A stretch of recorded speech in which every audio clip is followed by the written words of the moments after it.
Sure. My name is Jens Hilgers. I'm a 41-year-old entrepreneur, I think I would call myself. I'm building esports companies for quite a long time already. I started my first company back in 1997. Then started and kicked off Turtle Entertainment, the company that then continued to build esports assets and kind of built the brand ESL, Electronic Sports League. So I was running the company as the CEO up until 2010.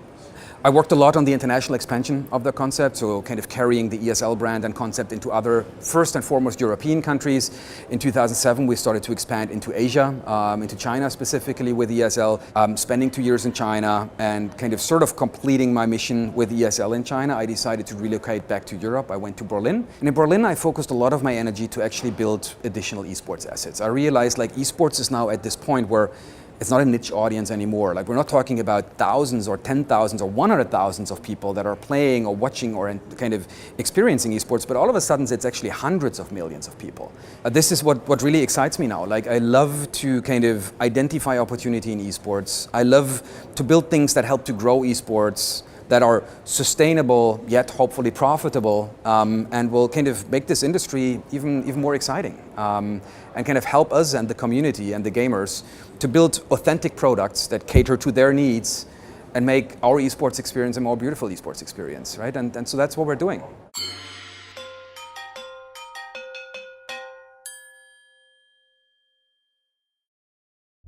I think we were kind of very early in the market, right? I mean, as you heard, we basically started back in 1997. When we started, there was not enough people to really create any meaningful revenue, let alone profits. Having the endurance and the stamina for 10 years to not give up, where you feel you're failing and where you don't see much progress, not just say like, nah, let me do some other business, right? There's other, like we could just build a mobile game or kind of a social game or a browser game or whatever. Like we could do some other stuff and kind of become more successful potentially in another industry or another segment. We were sticking with what we loved. We kind of followed our passion, and even though there was 1 or 2 or 3 years or moments where, once again, the company was nearly bankrupt again, and we didn't see much progress, and really we're always questioning ourselves, like, will this really work, right? Is what we believe in, that kind of this stadium here will actually have 10,000 people sitting in it, and the guys will sit there in the front and they will cheer for them? Will that actually happen? And we question ourselves so often for that, but at the end of the day, we followed our vision. And I think that gave us a quite big competitive advantage, because the experience we got over time, the name that we built ourselves over the time, and I think the legitimacy that we built ourselves as ESL over the time that's an asset, and that's a value that is very hard to replicate.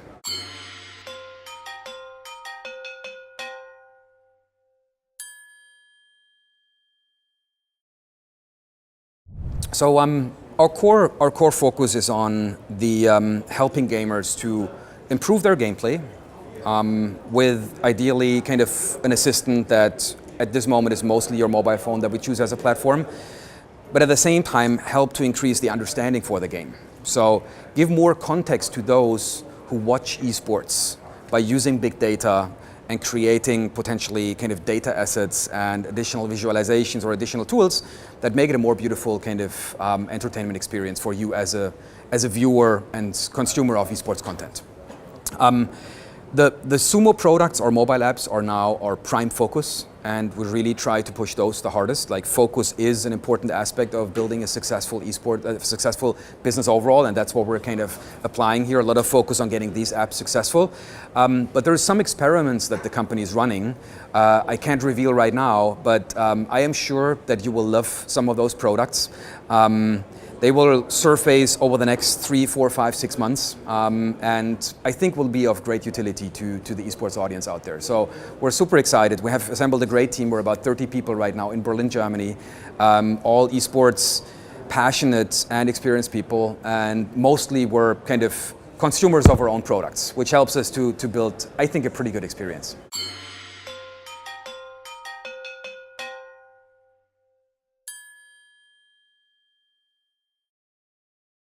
The team was founded under the name Gamers2. In my last 20 years, while I was growing esports, I always somehow wanted to kind of be involved in an esports team. Like it's at some point in time you feel like, Well, while you always build out the ecosystem for it, but the most, I think, emotionally capturing part of it is if you somehow are really deeply involved with the team, right? As a fan, as a player, or as a co-owner. Now I'm an entrepreneur, so kind of what gets me most excited being kind of a co-owner and helping an asset grow, really. So if you want to build a successful esports team, I think you have to have a background, a strong background in competitive gaming yourself. I was strongly convinced that only such people will be able to build a really successful esports team that have played professionally themselves and are able, the most important part, to convert or to translate their competitive strengths, their industry experience and passion for the industry into professional management skills. I kind of ran into Carlos Rodriguez, who's known for his gamer tag Ocelot, a League of Legends player, and I realized, like, I think that's the guy, right? I think he is actually a person who has been playing really successful with kind of an ambition and a drive that is pretty much unparalleled, right? I kind of discussed with him, I kept the conversation open, and finally we sort of came to an agreement on how I could engage with the club and kind of support him, advise him, mentor him, and kind of try to help him to grow as a manager and as a CEO, and build a great esports team after all. And ever since, Carlos has been doing a fantastic job, I think.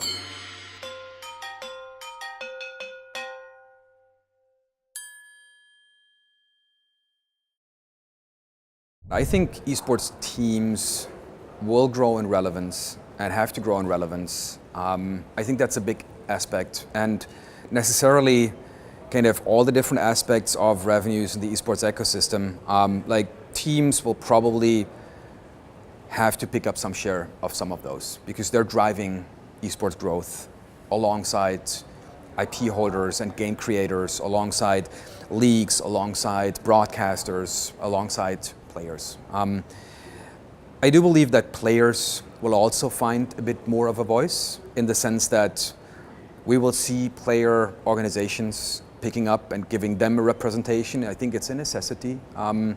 So the same way that teams get structure and get voice collectively, the same thing we will see for players, and it should happen. We saw the first initiatives in the United States already. I do believe that game developers will continue to create games and set up games in a way that it's more beneficial overall for the entire esports ecosystem by involving the individual participants of the ecosystems more deeply in the future. And that is benefiting the entire industry. So the next generations of esports games and franchises being created should respect, and I think will respect to a bigger extent, all these participants that actually grow esports. You know, if you create a game where an entire independent ecosystem is building on your game, you create so much of defensibility around your game. Like, why does Counter-Strike not simply go down at one point in time? Because there's a huge amount of teams that support that game and love that game. There's a huge amount of websites that cover that game. Many of them now make their living by kind of building great assets for that game, which is great for the game because it all grows the game and sustains the game. And it's great for all these people because they actually can follow what they love, they create great experiences, but they also make a living out of that, and they're able to potentially grow great businesses alongside that, right? I hope in the next 2, 3, 4, 5 years, as we go forward, when new esports IP pops up, I think an inclusive approach like this will sort of create even greater experiences.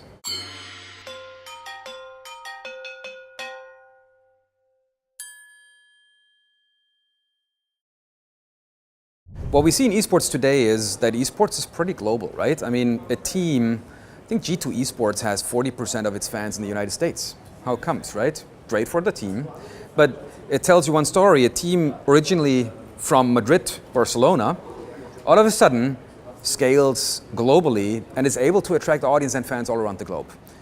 Would that work if you really tailor a team just to a city or a country? Would that be beneficial for that city or that country? Would that be beneficial for the team at this moment?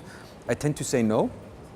I do think that as esports matures and maybe country leagues pop up, which we, by the way, we had like I think 7 pro series running with ESL, with prize money and events in every single of, I think, these 7 countries in Europe. So we tried to build this local ecosystem. And what we saw when we did this is we saw local teams kind of starting to evolve. So we saw a team from Bavaria, I think it was called Team Bavaria in Heaven, and they were a participant in our German Pro League. And they were driving in with fan buses from Munich, I think it was, to our events. And this shows you like this can work, but it requires the scale of the leagues to go down on a national level. And then there's the question, when can you achieve that? When is a game big enough so that by scaling into or scaling down or breaking it down into even smaller geographies, you don't dilute the overall storyline?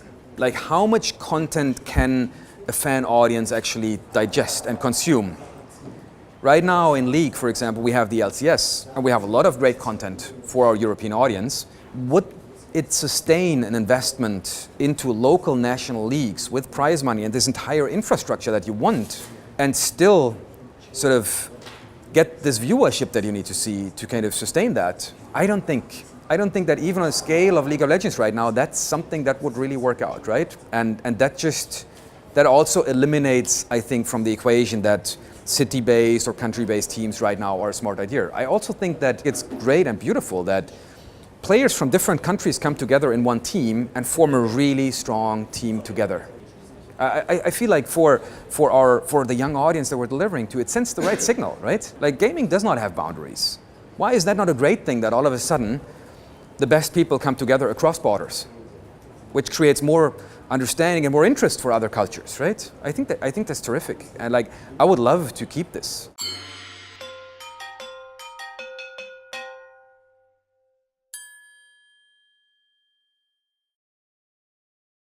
Yeah, esports is big and it's there, but it's not this kind of explosive growth that will happen here. It will kind of continue to grow, and it will need its time, right? And hopefully, the best investors, the best entrepreneurs will, with that understanding and that knowledge, continue to build because they love esports and they love what they have been building for. And those who are in it for kind of, hey, I want to make a quick buck because it's esports, they will probably shift to other industries where they might fulfill that sort of dream. I don't think that's for esports.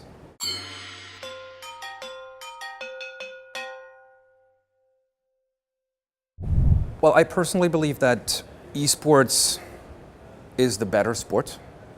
By better, I mean better than traditional sports, to the extent that esports experiences are such a beautiful mix of kind of Hollywood storyline, like Hollywood worlds, right? Worlds that kind of movies create. Like we have the freedom in games to create our own universe.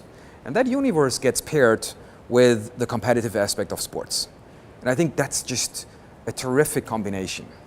Lastly, I think esports are built on top of a new way of how generally entertainment is perceived. Like it's digitally native in the way that it is designed, it's more agile, and it's also more transparent.